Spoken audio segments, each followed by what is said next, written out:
बार आप सोचते हैं कि ये हो जाएगा, अपने आप हो जाएगा। टाइम कुछ भी हील नहीं करता है। परमेश्वर ने कहा, पतरस मुझे पानी के अंदर ले जा अपनी नाव से, मुझे ना अंदर से वचन सुनाना था कि लोग मुझ पे गिरे ना, क्योंकि लोग कोई हीलिंग के लिए प्रभु पे गिर रहा था, कोई बात करना चाहता था, कोई दुखड़ा सुनाना चाहता था। तो परमेश्वर अंदर जाके वचन सुनाते और पतरस को बोलते, अब मछलियां पकड़ने के लिए अपना जाल डाल। तो पतरस कहता, प्रभु नहीं, मेरे पास सारी रात मैंने मेहनत की, मैंने कुछ हासिल नहीं किया, मैं मछुआरा हूं, मुझे पता है मछलियां नहीं आएंगी। लेकिन बाइबल कहती है जब परमेश्वर के कहने पे जाल डाला गया तो इतनी मछलियां आई, नाव डूबने लगी। दोस्तों की नाव को बुलाया, उनकी नाव भर के डूबने लगी। पतरस हैरान हो गया। क्यों? क्योंकि उसकी जो नाव थी परमेश्वर ने उसे इस्तेमाल किया। आज बहुत से लोग ब्लेस नहीं है, मेहनत करते हैं, ये नहीं कि मेहनत नहीं करते, ये नहीं कि एफर्ट नहीं लगाते, जेन्युइन नहीं, पूरी जेन्युइनिटी के साथ मेहनत करते हैं, लेकिन कुछ भी हासिल नहीं। क्यों? क्योंकि उनकी नावें जो हैं वो परमेश्वर के कामों के लिए इस्तेमाल नहीं हो रही।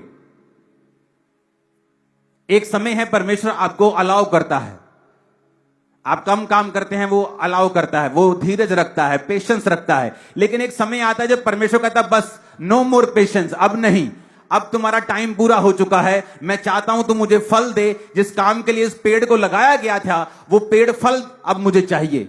इसलिए प्रभु यीशु मसीह रास्ते में जा रहे थे तो एक पेड़ नजर आया अंजीरों का, और जब परमेश्वर ने दूर से देखा कि पत्ते नजर आ रहे तो परमेश्वर पास में गए तो फल नहीं था, क्योंकि वचन कहता है कि फल का समय नहीं था। तो परमेश्वर ने कहा अब से तेरा फल कोई ना खाए। और अगली सुबह जब अपने चेलों के साथ प्रभु वापस आ रहे थे तो चेलों ने कहा, प्रभु देख, वो पेड़ जिसको तूने श्राप दिया है वो सूख गया जड़ तक। अगर फल का समय नहीं था तो परमेश्वर ने उस पेड़ को श्राप क्यों दिया? क्योंकि अंजीर के पेड़ की खासियत है कि जब उसके पत्ते निकलते हैं तो फल भी आता है। वो अंजीर का पेड़ पत्ते तो दिखा रहा था लेकिन फल नहीं दिखा रहा था। और परमेश्वर को आज भी इस चीज से नफरत है। जब हम हालेलुया बोलते हैं, जब हम अपने आप को क्रिश्चियन बोलते हैं, गले में क्रॉस लटकाते हैं, हम बोलते हैं हम मसीही हैं, हम चर्च में जाते हैं, लेकिन फल नहीं है, पत्ते हैं, सब काम है, क्रिश्चियन नाम, क्रिश्चियन सब चीजें हैं, लेकिन फल नहीं है। परमेश्वर कहता माली को, ये 3 साल से पेड़ लगाया, फल नहीं देता, इसको काट दे। माली कहता, प्रभु 1 साल और दे दे, इसकी गोटी करूंगा, खाद डालूंगा, फला तो फला, नहीं तो काट कर दूसरा लगा देंगे। आज कितने लोग हैं जिनके नावों से, जिनकी जिंदगियों से सुसमाचार प्रचार होता है? बहुत कम। जिनकी लाइफ में वो सचमुच अपने जीवन को, अपने शरीर को, अपने बिजनेस को एक नाव की तरह परमेश्वर को देते कि प्रभु इस पर से तू प्रचार कर, बहुत कम। आप में से बहुत से लोग आज घर चले जाएंगे और यीशु मसीह के बारे में नहीं बताएंगे अपने लोगों को। कभी कभी बताएंगे जब 3, 4, 5 दिन बाद किसी रिश्तेदार पर फोन पे बात होगी।